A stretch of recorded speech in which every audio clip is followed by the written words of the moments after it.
hirap na sila guys. 23 days pa lang yan. So hirap na sila. 10 nga lang yan guys. Pero ang sikip-sikip na nila sa kanilang buhay.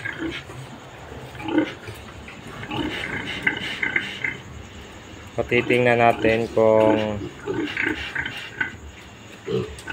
malakas pa rin ang gatas. Titingnan natin guys kung malakas na yung gatas, kung malakas pa. Papansin nyo guys, tumutulo yung gatas. Ang daming gatas. So update lang tayo guys, ito na po yun. So never nagka-problema po sa gatas tong mga alaga ko. Tingnan nyo naman guys, ang kikinis. So update lang tayo, 23 days. So wala pa rin problema sa gatas. So yun ang kahalagahan guys. Lagi kong sinasabi po sa inyo, yung paggagamot nung time na nanganak si Mama Pig, mahalaga po talaga yun. Dahil yun po ang rason ng problema kapag hindi nagamot ng maayos.